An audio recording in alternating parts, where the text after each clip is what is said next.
Good morning everyone. So काल आमचं सर्व हम्पी आमचं डिस्कवर करून झालं आणि आता आम्ही आज निघालो आहे बदामीला. आता सकाळचे वाजलेत 8:30. आम्ही इथेच कुठेतरी ब्रेकफास्ट जिथे मिळेल तिथे ब्रेकफास्ट करून मग बदामीसाठी सरळ निघणार. बदामी आय थिंक इथून 3 तास काहीतरी लागतील आम्हाला जायला पोचायला बदामीला. आणि मग तिकडे गेल्यावर हॉटेलवर चेक इन करून मग बाकीचे काय स्पॉट्स आहेत ते बघायला आम्ही स्टार्ट करणार आणि उद्या फुल बदामी डिस्कवर करणार आणि परवा आम्ही निघणार आहोत. स्वतः बघू ब्रेकफास्टला कुठे काय मिळतं आहे ते. पण खूप छान वाटलं. हम्पी असं सगळ्यांना प्रश्न पडतो की हम्पीमध्ये काय, हम्पीमध्ये फिरायला जातात पण हम्पीमध्ये काय आहे, तर ते तुम्हाला व्हिडिओजमध्ये नक्कीच बघायला मिळेल. आणि हे तर डेली ब्लॉग्स आहेत, बट आम्ही ज्या ठिकाणी गेलो, ज्या प्लेसेस व्हिजिट केल्यात त्या प्लेसेसचा सिंगल व्हिडिओ पण मी अपलोड करणार आहे. थोडा टाईम लागेल, सो ते सगळे व्हिडिओ बघा. आणि जर तुम्ही नवीन असाल तर चॅनलला सबस्क्राईब करा, तरच तुम्हाला हे सगळे व्हिडिओज बघायला मिळतील.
बनशंकरी मंदिर. बनशंकरी मंदिर हे कर्नाटकातील एक लोकप्रिय मंदिर आहे.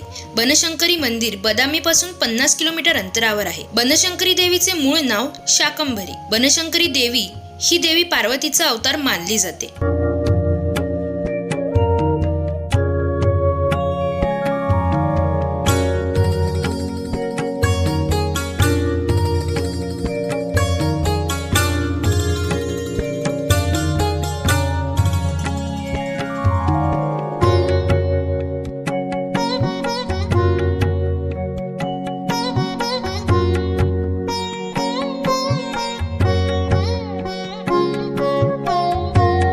मुख्य मंदिरात सिंहावर बसलेली बनशंकरी देवीची मूर्ती आहे.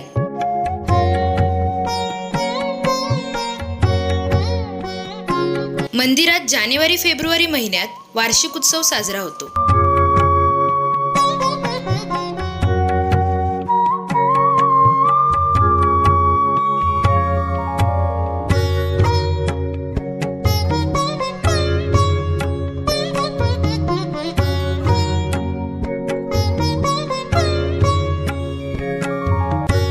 कौन सा है?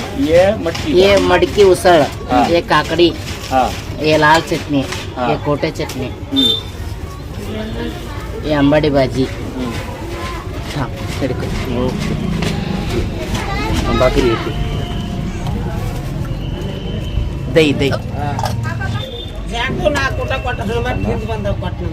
ओके. थांब बाजरी. हाँ.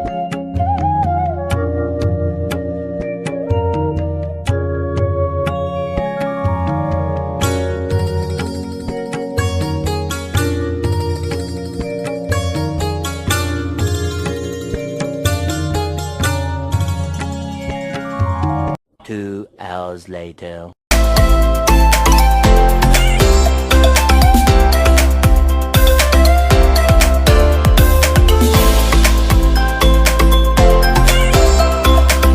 आम्ही निघालो होतो आणि नंतर आम्ही 1 वाजता बदामीला पोचलो आणि आता हॉटेलला चेक इन करून मग लंचसाठी आलो. इथे एक हॉटेल भारत म्हणून आहे. आतमध्ये आहे म्हणजे एंट्रन्स, पण जेवण इतकं मस्त, खूप छान, इतकं मस्त वाटलं ना. एकदम पोट भरून जेवलो आम्ही. भाकरीसहित सगळं छान होतं. आणि 2-3 दिवस हम्पीमध्ये एवढ्या जेवणाची टेस्ट अशी वाटली नाही, पण हे हॉटेल एक खूप म्हणजे खूप छान. तुम्ही जर बदामीमध्ये आला असाल तर ह्या हॉटेलला नक्की भेट द्या, खूप छान वाटेल तुम्हाला. आणि आम्ही नॉनव्हेज घेतलेलं, सो नॉनव्हेजचे पण वेगवेगळे आयटम्स होते, पण खूप छान टेस्ट होती. बरेच वेगळे त्यांच्याकडे सिलेक्टेड आयटम आहेत, पण खूप टेस्टी होतं. तर तुम्ही जर बदामीला आलात तर तुम्ही ह्या हॉटेलला नक्की भेट द्या.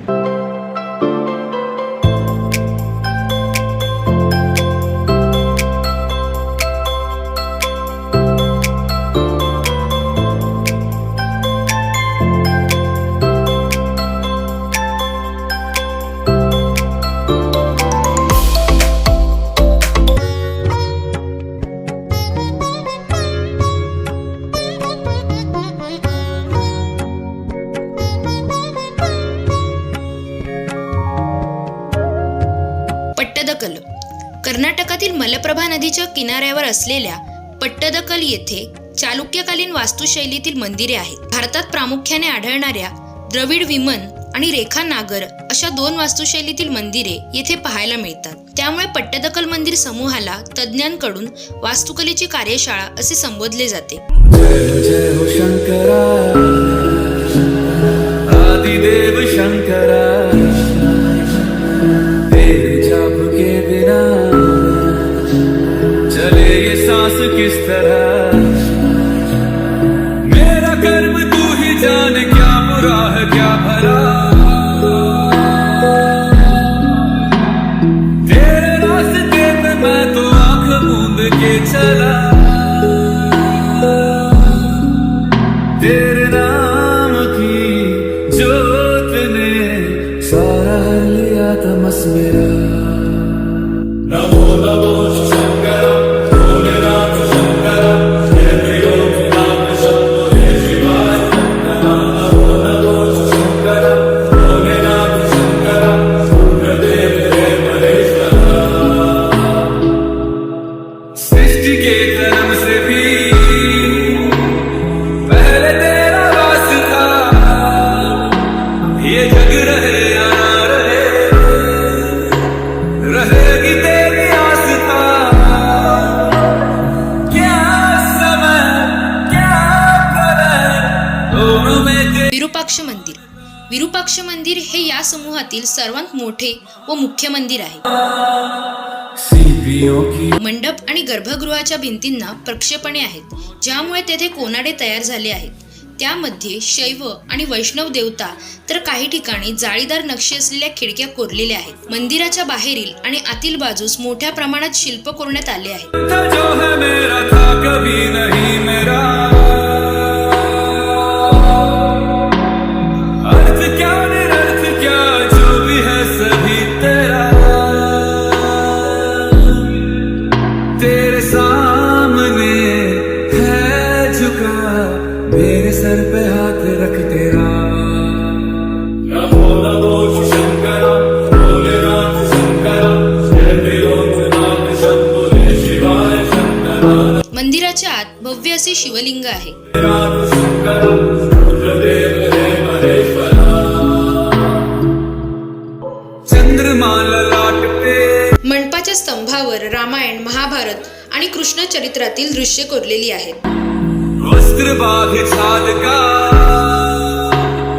है खड़ा पाँव में प्यास क्या हो तुझे गंगा है तेरी जटाओं में जटाओं में जटाओं में दूसरों के वास्ते तू सदैव ही जिया. हे मंदिर 9व्या शतकात बांधलेल्या मंदिरांपैकी सर्वात उंच मंदिर आहे. याच्या फरसबंदीपासून कळसापर्यंतची उंची सुमारे 57 फूट आहे. समुद्र मंथन का था समय जो आ पड़ा द्वंद्व दोनों लोक में विषामृत पे था छिड़ा अमृत सभी मैं मंदिरासमोरच नंदी मंडप आहे. विष का तूने खुद पिया नमो नमो शंकर भोलेनाथ शंकर जय त्रिलोकनाथ शंभो जय शिवाय शंकर नमो नमो शंकर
ऐतिहासिक महत्त्व आहे आणि त्याला हिंदू रॉक आर्किटेक्चरचा पाळणा म्हटले जाते. सर्वात लोकप्रिय आणि ऐहोलचा चेहरा म्हणजे दुर्गा मंदिर.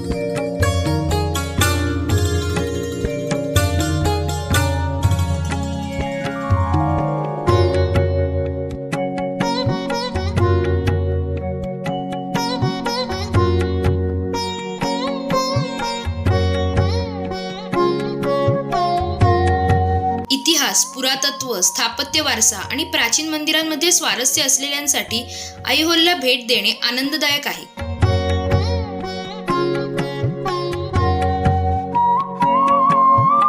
लाडखान मंदिर. दुर्गा मंदिराजवळच लाडखान मंदिर आहे. लाकडी बांधकाम डिझाईनच्या आधारे चौरस आणि आयताकृती योजनेत एक उंच छप्पर आहे जे दगडात लाकडी शैलींचे रूपांतर आहे. हे सुमारे 450 AD सुमारास बांधले गेले. हे भारतातील सर्वात प्राचीन मंदिरांपैकी एक आहे. मंदिरात 12 चौकोनी खांब आहेत. नंतरच्या काळात लाडखान नावाच्या राजपुत्राने त्याचे निवासस्थानात रूपांतर केले, त्यामुळे हे नाव पडले.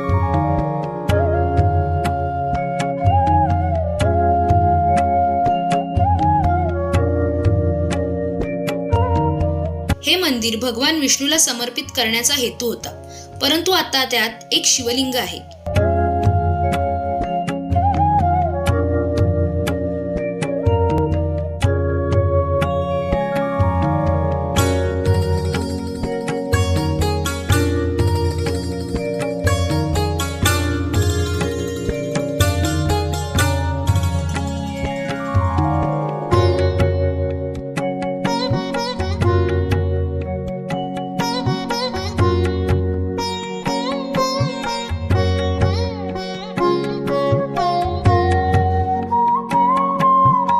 रावणफडी हे एक गुफा मंदिर आहे.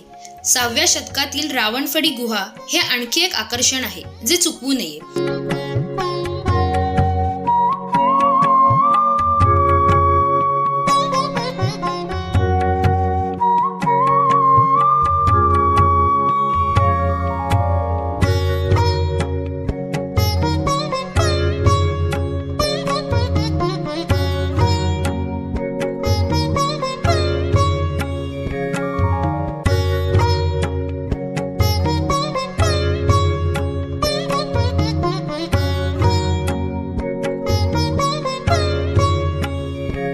गुहांमध्ये भगवान शिव, पार्वती, गणेश आणि भगवान विष्णू यांचा समावेश असलेली जटिल कारागिरी आहे.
अशा प्रकारे आमचं आजचं बदामी फिरून झालंय आणि बाकी राहिलेलं आम्ही उद्या फिरणार आहोत. So here is the end of this video.